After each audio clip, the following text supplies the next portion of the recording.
ดูพยายามมากเลยในการที่จะฆ่าฉันนะก็แค่เผชิญหน้ากับมันไอ้เด็กน้อยเธอไม่มีทางฆ่าฉันได้หรอกในที่สุดฉันก็ได้ดวงวิญญาณของเฟรชทำไมเจ้าเด็กชั่วนั่นถึงมาอยู่ในร่างนี้ล่ะแต่ก็ช่างเธอฉันมีเป้าหมายเดียวเพื่อที่จะฆ่าแกไงล่ะเอาละนะแซนช่วยมอบช่วงเวลาที่เลวร้ายฉันหน่อยสิจะเจ้าเด็กก็ผ่านไปแล้วเฮ้ยแซนดูข้างหลังสิ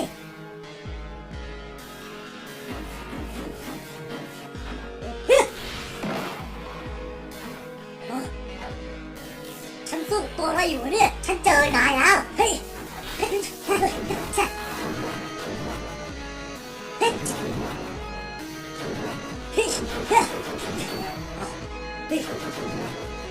เดี๋ยวก่อนนะมาถูกเผาไหม้ที่ไฟในรถกันเถอะ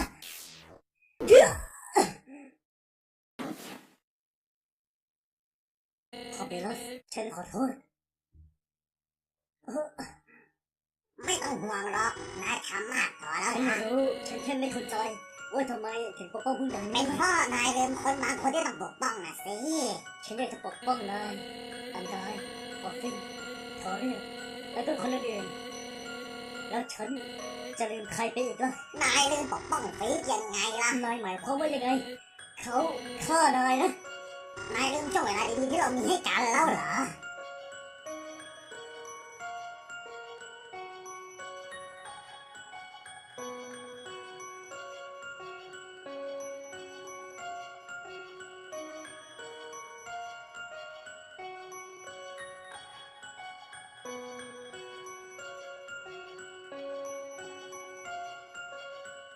ฟริกซ์ขอบคุณนะ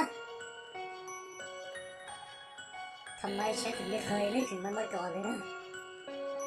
ขอบคุณนะไอ้น้องชายอย่าขอบคุณฉันสิขอบคุณทุกคนด้วยได้โปรดพาพี่กลับมาด้วยนะฉันยังต้องบอกเขาว่าเมียวตอน2จบยังไงอย่าลืมให้ลูกกะลีกลับมาด้วยล่ะไม่งั้นเขาจะพลาดการสอนทำอาหารของฉันนะแซนได้โปรดพาพี่กลับมาด้วยนะแซนนายกับพี่จะไม่ได้จ่ายเงินเท่าไหร่นะพูดซอยอย่าลิงพาพี่กลับมาด้วยนะพวกเรายังมีโชว์ที่ต้องแสดงอีกนะงั้น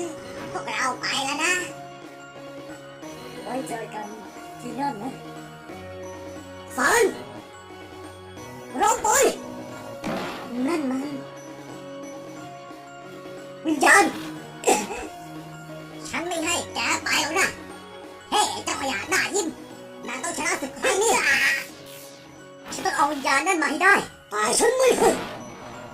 แกจะต้องไม่ฉันนะแล้วก็ไฟฉันขอฝากทุกอย่างไว้กับแก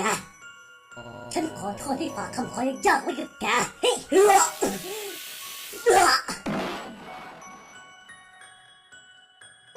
อาโก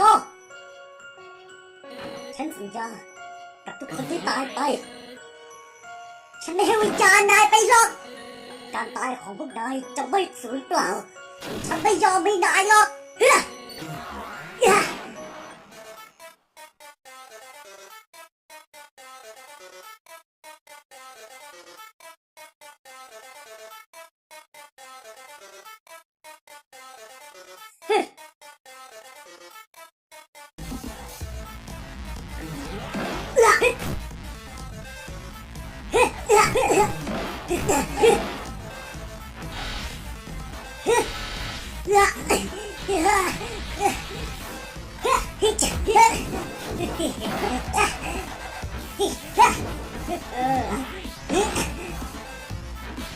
สงสัยฉันจะประเมินค่านายสูงเกินไปหน่อยนะสงสัยหลังจากนี้ฉันจะต้องเอาจริงสักบ้างแล้วเอ้ยแซนฉันมีคำถามนะทำไมนายถึงดูไม่ซีเรียสกับเรื่องนี้เลยล่ะเธอสังเกตเห็นแล้วสินะเพราะถ้าฉันซีเรียสกับเรื่องนี้แล้วก็คำตอบสำหรับฉันก็คือการต่อสู้มันจะจบเร็วเกินไปกันล่ะแต่ได้ใจไปหน่อยเลยนะ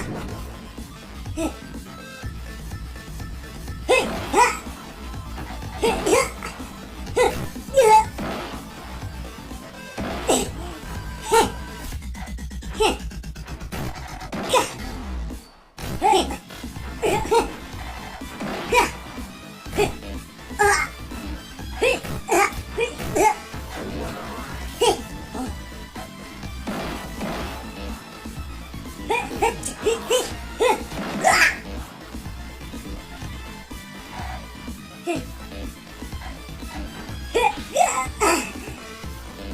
ันขยับไม่ได้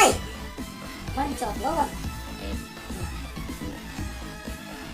ลังจากเธอตายฟริกก็จะสามารถเรียนทุกอย่างเท่าที่ทำได้เพื่อปกป้องฟริกจากการเลือกเจโนไซด์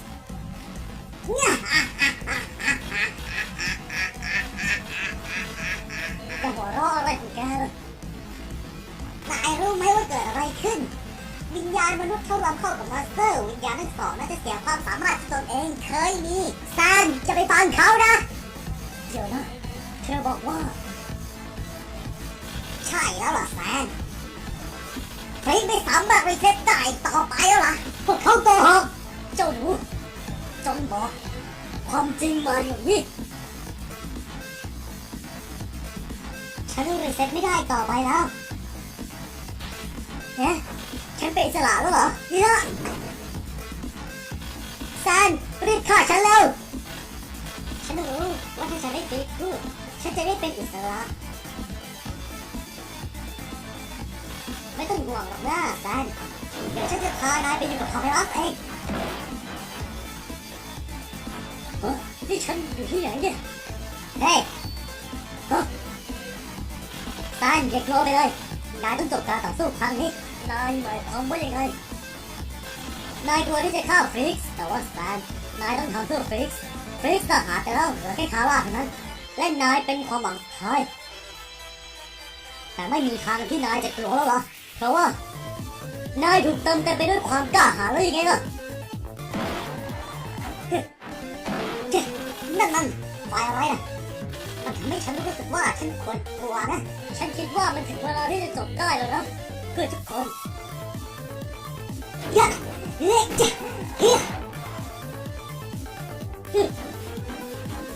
นี่ก็เพื่อทุกคนและนั่นก็รวมถึงฟริสด้วย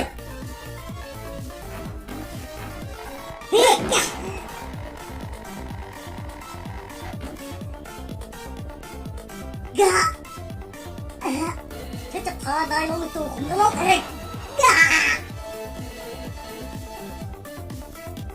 ฉันพลาดที่จะปกป้องจักรวาลของตัวเองงั้นฉันจะไปปกป้องจักรวาลอื่นเองโชคดีนะน้องชายเอาล่ะถ้าชอบอย่าลืมกดไลค์กดซับสไครต์อย่าลืมกดการดิ่งที่ช่องไม่สเปรย์ลินด้วยนะครับเพื่อจะได้ผ่านช่วงใหม่ๆผ่านช่องไม่สเปรย์ลินนะครับถ้าไม่มีอะไรแล้วก็ขอตัวลาไปก่อนนะครับ See you เครดิตอยู่ข้างใต้นะ